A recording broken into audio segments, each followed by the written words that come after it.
তাহলে কি আমরা ধরেই নিতে পারি ফোরকানি তার নিজের সন্তান শ্যালক এবং স্ত্রীকে নির্মমভাবে দুনিয়া থেকে সরিয়ে দিয়েছে? যদি তাই হয়ে না থাকে তাহলে ফোরকান কেন পদ্মা সেতু থেকে ঝাঁপ দিয়ে নিজেই নিজের জীবন দিয়ে দিল? হ্যাঁ, প্রাথমিকভাবে ধারণা করা হচ্ছে ফোরকান পদ্মা সেতু থেকে ঝাঁপ দিয়ে নিজের জীবন নিজেই দিয়ে দিয়েছে। সিসিটিভি ফুটেজে তাই ধারণা করা হচ্ছে।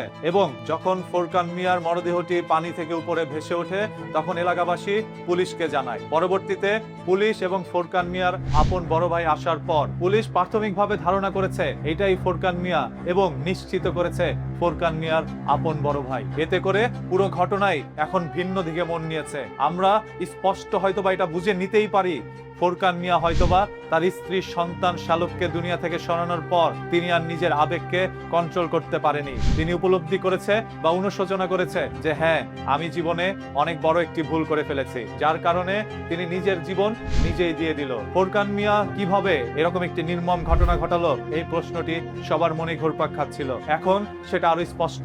ফোরকান মিয়া মাদকদ্রব্য সেবন করে আসক্ত হয়ে পড়েছিল মাদকে। এর পরবর্তীতে তার মস্তিষ্ক কাজ করছিল না, আর মস্তিষ্ক বিকৃত অবস্থায় ফোরকান মিয়া তার স্ত্রীকে নতুন বউর মতো করে সাজিয়ে জালনার সাথে বেঁধে রাখে এবং বাকিদেরকে নির্মম ভাবে ঘুমন্ত অবস্থায় তিনি দুনিয়া থেকে সরিয়ে দেয়। আপনারা দেখেছেন ওইখানে ছোট্ট একটি বাচ্চা ছিল যে মাত্র বাবা বাবা বলে ডাকতে শিখেছে। এই ফোরকান মিয়া কিভাবে পারল সেই ছোট্ট বাচ্চাটাকে দুনিয়া থেকে সরিয়ে দিতে? তার আরো 2 সন্তানকে তিনি নির্মম ভাবে সরিয়ে দিয়েছেন। এর পরবর্তীতে তার স্ত্রী এবং আপন শ্যালককেও দুনিয়া থেকে সরিয়ে দেওয়া হয়। ঘটনাটি ঘটে গিয়েছে গাজীপুরের কাপাসিয়ায়। এই পর্যন্ত আপনারা সবাই সবকিছু জানতেন, তবে জানতেন না ফোরকান মিয়া আসলে কিরকম কোনো কাজ করেছে কিনা। যেহেতু ফোরকান মিয়া পদ্মা সেতু থেকে ঝাঁপ দিয়ে নিজের জীবন নিজেই দিয়ে দিয়েছে, সেহেতু আমরা এখন ধরে নিতেই পারি হ্যাঁ, ফোরকান মিয়াই এরকম কোনো কাজ করেছে। তবে প্রাথমিক ধারণা যদি মিথ্যে হয়ে থাকে তাহলে ফোরকান মিয়া ব্রিজ থেকে ঝাঁপ দেয়নি, তাকে পদ্মা সেতু থেকে কেউ একজন এসে ফেলে দিয়েছে।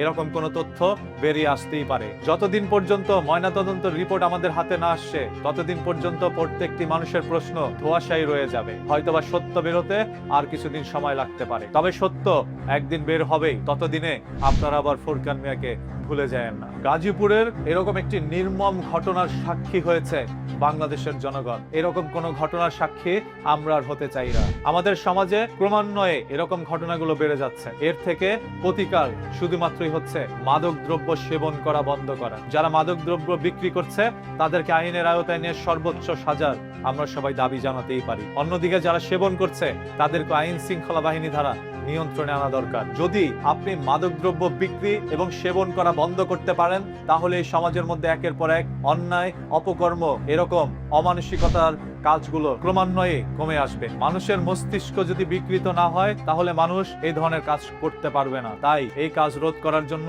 সর্বপ্রথম কাজই হচ্ছে মাদক বন্ধ করা, এক মাদক মুক্ত দেশ গড়া। আমরা ইতিমধ্যে শুনেছি মাননীয় প্রধানমন্ত্রী জনাব তারেক রহমান মাদকের বিরুদ্ধে 0 টলারেন্স জারি করেছেন এবং সেটার কার্যক্রম আমরা এখন দেখতে চাই। ফোরকান মিয়ার লাশ পাওয়া যাওয়ার পর থেকে এই পুরো ঘটনাটি এখন আপনাদের কাছে কি মনে হচ্ছে আপনারা একটু কমেন্ট করে জানান।